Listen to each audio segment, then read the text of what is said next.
Corona monitoring committee की आज पहली बैठक हुई है और उसमें सारे प्रदेश की स्थिति का आंकलन किया गया है कि सारे प्रदेश में आज बेड्स की स्थिति क्या है, आईसीयू की स्थिति क्या है, ऑक्सीजन की स्थिति क्या है, उसके बारे में विचार किया गया है। और आज की तारीख में आइसोलेशन बेड्स जितने हमारे पास हैं उसमें से अभी केवल 11.12% ऑक्यूपाइड हैं, बाकी बेड्स हमारे पास अवेलेबल हैं। उसी प्रकार से ऑक्सीजन बेड्स जो हैं वो केवल 29% ऑक्यूपाइड हैं, बाकी अभी खाली हैं, बाकी हमारे पास अवेलेबल हैं। आईसीयू बेड्स में जो आईसीयू बेड्स हैं 42% जो हैं अभी हमारे ऑक्यूपाइड हैं, बाकी अभी हमारे पास खाली हैं। और वेंटिलेटर्स जो हैं वो हमारे पास जितने अवेलेबल हैं, ये मैं सरकारी और प्राइवेट दोनों का डाटा मिलाकर बता रहा हूँ। इसमें से 27.23% ऑक्यूपाइड हैं, बाकी अभी खाली हैं। हमारे जो टोटल एक्टिव मरीज हैं जो कि 42,000 के आसपास हैं, उसमें से 30,000 मरीज होम आइसोलेशन में अपना इलाज करवा रहे हैं। हमने तय किया है कि हम उनको होम आइसोलेशन वालों को हर 2 दिन में हमारी डॉक्टरों की टीम 2 दिन में एक बार हमारी डॉक्टरों की टीम उनको जाकर उनको चेकअप करेगी और उनको किट देगी। किट में प्रिवेंटिव मेडिसिन्स भी होंगी, क्यूरेटिव मेडिसिन्स भी होंगी और उसमें ऑक्सीमीटर भी होगा ताकि वो अपना ऑक्सीजन लेवल को समय समय पर चेक करता रहे। हमारे पास दवाइयों की पूरी मात्रा है, पूरी हमारे पास अवेलेबिलिटी है, ऑक्सीजन की भी हमारे पास कमी नहीं है। लेकिन भविष्य में ऐसा ना हो, इसलिए हमारे प्रदेश में जितने ऑक्सीजन प्लांट या बॉटलिंग प्लांट हैं, आज के बाद हमारा ड्रग डिपार्टमेंट और पुलिस वहाँ पर निगरानी भी करेंगे और उसको मॉनिटर भी करेंगे ताकि किसी प्रकार की कोई कालाबाजारी ना हो और हरियाणा के लोगों को लगातार जो है वो ऑक्सीजन मिलती रहे। ऑक्सीजन की हरियाणा में आज की तारीख में कोई कमी नहीं है। हमारे पास 270 MT अवेलेबल है, जबकि जो हमारी नेसेसिटी है वो 60 MT की है। तो उस दृष्टि से हमारे पास अवेलेबल है, लेकिन किसी प्रकार की कोई स्कैर्सिटी पैदा ना हो उसके लिए हम कोशिश करेंगे। हमारी आयुष डिपार्टमेंट की टीम घर घर जाकर लोगों को मेडिसिन्स बांटेगी। आयुष के जितने डॉक्टर्स हैं उनको हमने वहाँ से रिलीव करके CMOs को रिपोर्टिंग करने के लिए कह दिया है। प्राइवेट अस्पतालों में प्राइवेट डॉक्टरों के पास भी अगर कोई कोरोना के सिम्टम का मरीज आता है तो हम एपिडेमिक एक्ट के तहत आदेश जारी कर रहे हैं कि उसका कोरोना टेस्ट करवाना अनिवार्य होगा। देखने में ऐसा आ रहा है कि उसकी ट्रीटमेंट शुरू कर दी जाती है और कोरोना का टेस्ट नहीं कराया जाता है, इसलिए हम उसको अनिवार्य कर रहे हैं। कुंभ से जितने लोग आ रहे हैं, कुंभ से हरियाणा में जितने एंट्री पॉइंट हैं, उन सब एंट्री पॉइंट के ऊपर कोरोना की टेस्टिंग अनिवार्य कर दी गई है। वहाँ पर उनकी कोरोना की टेस्टिंग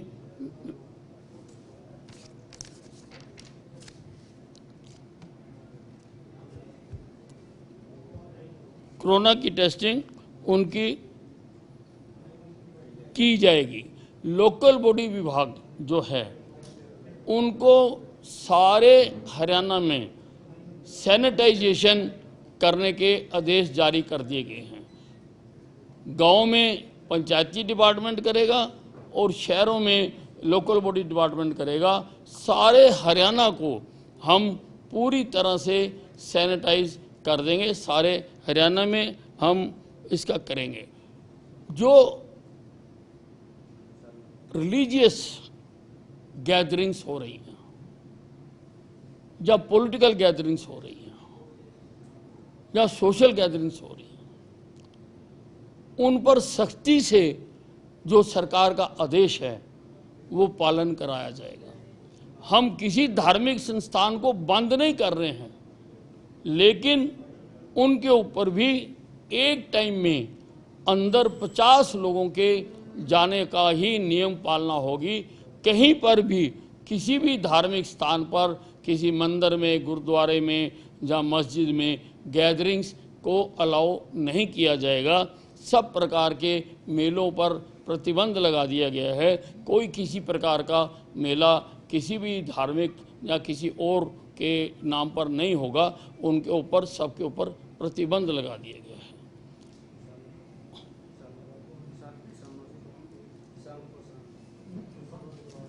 जो किसान हरियाणा की भूमि पर धरना देकर बैठे हुए हैं, हमने फैसला किया है कि हम सबका कोरोना टेस्ट करेंगे। कल से ही हमारी टीमें वहां पर पहुंच जाएंगी। हम सबका कोरोना टेस्टिंग भी करेंगे और सबकी वैक्सीनेशन भी हम करेंगे। सारों का उनकी वैक्सीनेशन हो, इसका भी हमने फैसला किया है। और यही है सारे आगे।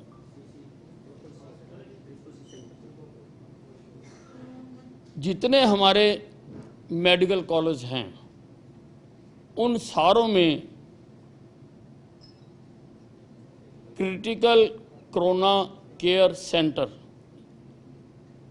बनाने के लिए आदेश दिए गए हैं, ताकि अगर जिलों में कोई भी मरीज ज़्यादा बीमार होता है तो उनको इधर उधर जो लोग भागते हैं, दूसरे जगह पर भागते हैं, हायर इंस्टीट्यूशन में जाना चाहते हैं, उनको वहाँ पर जो कोरोना क्रिटिकल केयर सेंटर है वहाँ पर उनको रेफ़र किया जाएगा। वहाँ पर सब प्रकार की फैसिलिटी, सब प्रकार के डॉक्टर्स, ऑक्सीजन, वेंटिलेटर्स, हर चीज़ वहाँ पर उनको मुहैया कराई जाएगी। जो इलेक्टिव सर्जरी है वो हम कल से सारे अस्पतालों में बंद कर रहे हैं, क्योंकि हमें ज़्यादा डॉक्टर चाहिए। होम आइसोलेशन में डॉक्टर्स को जाना है, हर घर में 2 दिन में एक बार विजिट करना है, इसलिए हमें ये बंद करनी पड़ रही है। हमारे पास सफिशिएंट क्वांटिटी ऑफ रेमडेसिविर है। कहीं पर हमने कह दिया, हमारे पास पूरा स्टॉक है और हमने एसडीसी को कह दिया कि सारे हरियाणा में वो चेकिंग करवाएं।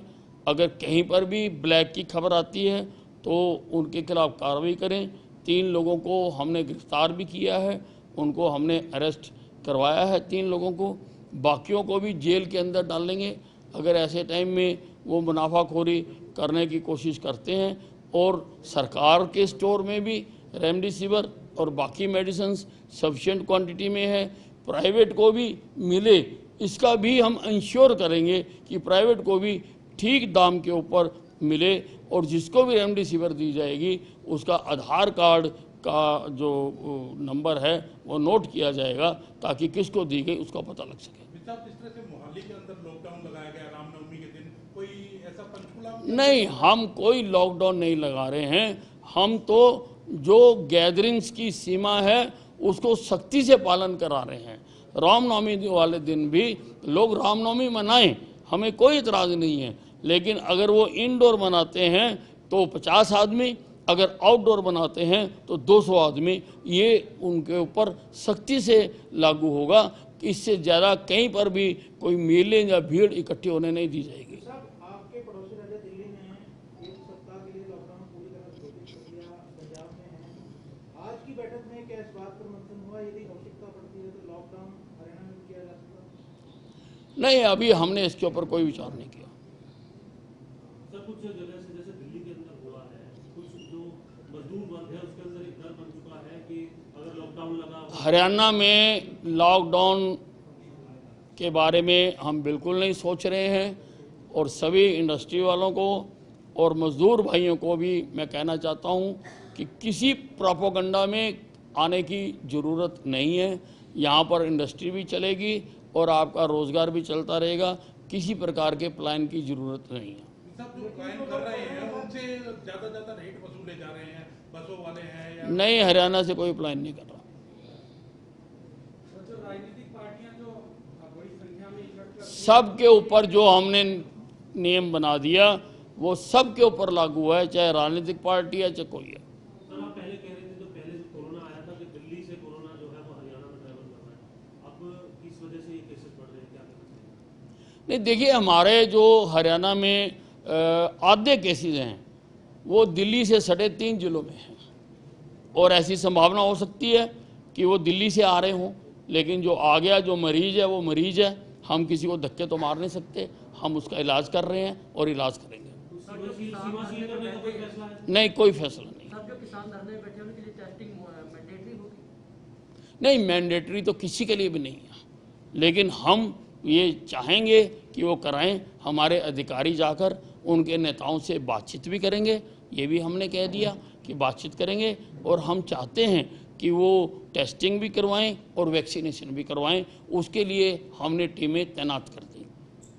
कुछ अखबारों में खबरें आई हैं और लोगों के अंदर में ये सवाल होता है, जब कड़े फैसले सरकार करती है कोरोना को लेकर कि जो रैलियां हैं, कुर्सी सत्ता का एक प्रोग्राम है, उसके अखबारों में खबर छपी है सरकार का प्रोग्राम था और बीजेपी का प्रोग्राम था। नहीं, चाहे सरकार का होगा चाहे विपक्ष का होगा, किसी को भी हम ये सीमा तोड़ने नहीं देंगे। दिल्ली ने एक लॉकडाउन लगा दिया 1 वीक के लिए और अरविंद केजरीवाल लगातार आरोप लगा रहे हैं कि पड़ोसी राज्यों के पेशेंट बड़ी संख्या में यहाँ आ रहे हैं और बेड नहीं है दिल्ली में और हमारे पास शॉर्टेज है, तो वो सत्ता पक्ष पे आरोप लगा रहे हैं। आपका क्या कहना है? नहीं नहीं, अब देखिए, अब ये तो वो उलट बात कह रहे हैं और ऐसा कुछ नहीं है। हरियाणा में तो मैंने आपको बताया कि हमारे पास बेड जो हैं बहुत बड़ी संख्या में हमारे पास अवेलेबल हैं, किसी को यहाँ से जाने की ज़रूरत नहीं है। तो दिल्ली से जो लोग पलायन कर रहे हैं, क्या सीमा पे कुछ आप चौकसी या कुछ बढ़ाने जा रहे हैं? नहीं नहीं, दिल्ली का दिल्ली सरकार देखेगी, हमारे हरियाणा से कोई प्लान नहीं कर रहा। सर कुछ मेडिकल ग्रीवेंस के लिए कोई ऑनलाइन बोलने का एक लाइन जो है जिस पर कोई बेड ना मिले, किसी को रेमडेसिविर को लेकर के कोई शिकायत हो, इन तमाम चीज़ों के लिए कोई नहीं, वो ऑनलाइन हमारा जो है नंबर है, वो मेरे को क्या नंबर है, हाँ, अभी दोबारा बैठक कब रखी गई है?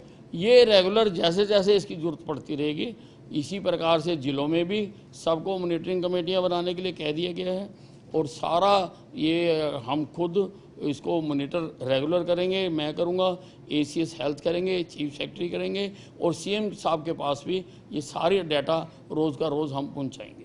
साहब जैसे दिल्ली में लॉकडाउन लग गया है, ज्यादा बेड जो हैं ICU के खाली पड़े हैं, कम ऑक्यूपाइड हैं, लेकिन फरीदाबाद, गुड़गांव जैसे इलाकों से सूचना आ रही है कि प्राइवेट हॉस्पिटल में जाते हैं तो बेड ना होने का हवाला देते हैं नहीं, अब ICU।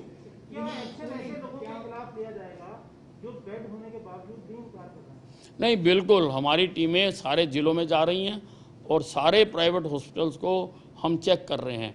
जितने जितने बेड हमने एपिडेमिक एक्ट के तहत उनको कोरोना पेशेंट्स के लिए रिजर्व करने के लिए कहा है, तो वो चेक करेंगे कि उसकी पालना हो रही है या नहीं हो रही है। अगर कोई प्राइवेट अस्पताल उसकी पालना नहीं कर रहा होगा तो उसके खिलाफ कार्रवाई की जाएगी। साहब एक मामला सामने आया कि जो पंचकुला में पारस हॉस्पिटल है, नेगेटिव आने के बाद भी मरीज को 4-4 दिन तक वहीं रखते हैं और उसके बाद भी छुट्टी नहीं दी जाती, नेगेटिव आने के बाद भी। तो इस तरह के कोई मामले नहीं, ऐसा कोई स्पेसिफिक मामला आएगा मैं जांच करा दूंगा।